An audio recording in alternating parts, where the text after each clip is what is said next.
mapagpalang umaga po muli sa ating mga kapatid. So, nandito kami sa bahay nila Pastor. Sinusundo namin sila. Papunta kami ngayon sa may Ligan, Baguio, at saka sa La Union. Iikutin namin na kami triple couple. Na siguro mga ilang araw kaming mawawala sa aming mga bahay. Ay, ingat po sa ating lahat. Diyan lang po kayo. So, magte-travel kami via NLEX and TPLEX. And sa ngayon, naminto muna kami para magkape ang aming mga driver para magising sila. And dito kami uminto sa may gasoline station sa North Luzon Expressway. At yun na nga, tuloy na naman ang biyahe. Maulan dahil merong bagyo, si Bagyong Jenny. Pero tuloy lang ang gala, walang makakapigil. At ayun na nga sa di inaasahang pagkakataon na nasira ang air filter ng aming sasakyan na walan ng hatak, kaya ipinagawa na muna. Kahit naman si Ryan talagang ngiti-ngiti lang. Peoples yan. Bato Peoples. Ay, yan po ang aming driver. Guwapong driver. Bagong pumos. At syempre, hindi naman pwedeng hindi muna chichibog at kami mag-aalmusal na muna dito sa tabi. Hindi namin makayanan, baka magkagatan na kami sa loob ng sasakyan. Wala nang subo, kitang-kita sa video. Ha? Wala na. Makikita na ng buong mundo ito. Makikita na ng buong mundo yan. After na tumibog, diretso na naman sa galaan ng mga gala. Malapit na kami sa baluarte ng Ilocos Sur, kaya tara. Ilocos Sur. Hindi kami papahuli. Tamang picture-picture muna. Di natin alam kung kailan ulit kami makakabalik dito sa lugar na to. Malapit na nga kami sa lugar ng Santa Ilocos Sur. Kaya dito naman muna kami mag-stopover sa monumentong Sardinas na to. At habang tinitingnan ng mga magagandang rock formations, makaka-relax lang talaga. Opo. Yes. Ito yung side na nagsugikan ng Panday kay Fernando Pugino.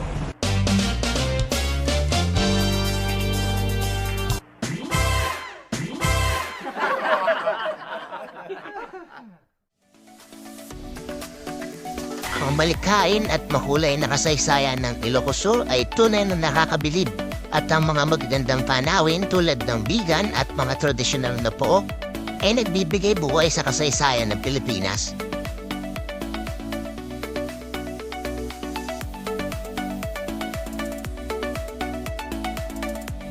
Saludo ako sa lahat ng tao sa Ilocos Sur sa kanilang pagmamahal at pagpapahalaga sa kanilang probinsya. Mabuhay ang Ilocos Sur!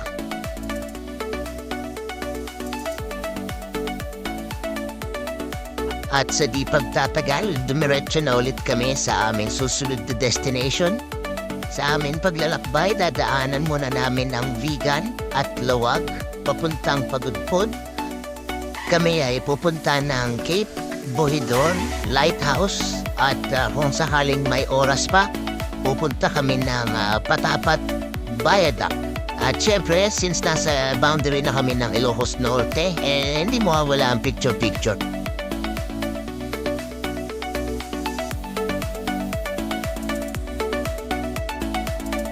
At nakarating na kami dito sa Cape Bohidor, sa Burgos, Ilocos Norte, sa dulo ng Pilipinas. Tama. Isa ito sa mga pinakamatandang lighthouse sa Pilipinas. Ito ay unang nailawan noong Marso 1892, noong panahon ng kolonyalismong Espanyol. Para makapunta dito, hindi po pwedeng dali na sasakyan mo dito sa taas, sasakay ka ng tricycle. 10 piso lang naman ang pamasahe ng isang ulo.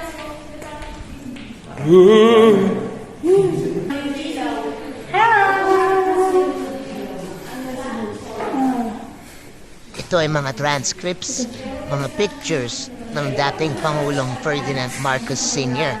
Ay alam naman natin na ang buong Ilocos ay baluarte nila.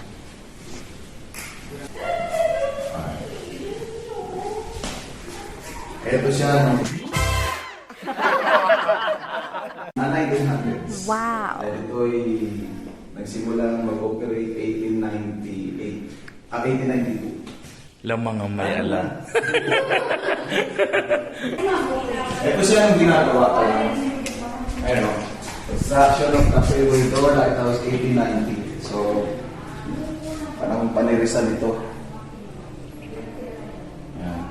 So, memorable ito kasi dito ay sinuting yung pelikula ng si Fernando Po Jr. yung kanyang pelikula Panday.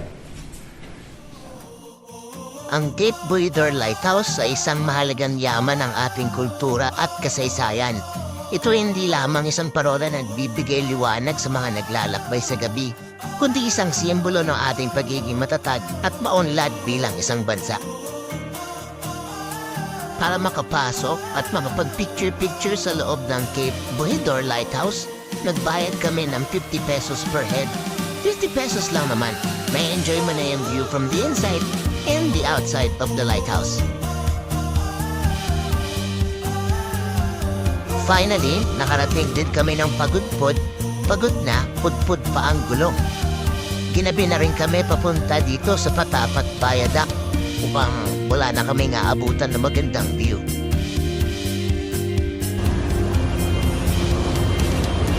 At ayun na nga, gabi na, wala na kami naabutan ng magandang view.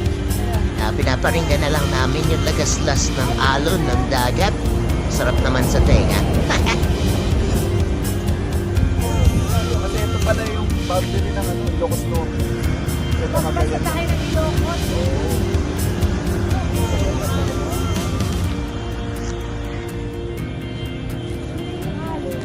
Ito lang pala yun, yung viaduct. Since gabi na, kami ay uuwi na sa aming transient sa Vigan. So, 2.5 oras pa ang kailangan namin biyahin para makarating sa aming transient. After ng mahabang biyahe, nakarating din kami sa aming transient dito sa Mojica Residencia sa Vigan. 1K per night per 2 packs, may libreng breakfast pa. Ayan, after namin magbaba ng mga gamit sa aming kanya-kanyang kwarto, kami ay lalakad naman siyempre papunta sa Carlito Sologo. Ito na, Carlito Sologo.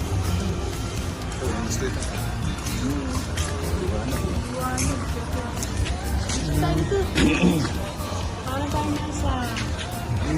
Starbucks.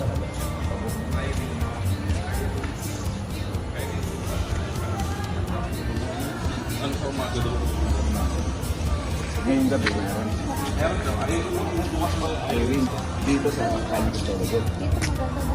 Ito, Mababait naman ang mga lokal nila dito.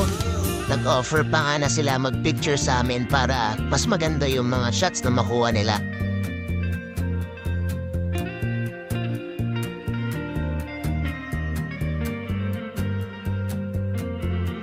Ay, after na nakakapagod na araw, bumalik na kami dito sa aming transient sa Mojica Residencia. Kami ay magpapahinga na muna at mahaba-haba pa ang aming itinerary para bukas. Siya, good night na muna.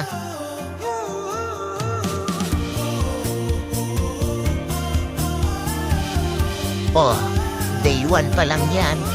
Mag-subscribe ka naman. May part 2 pa.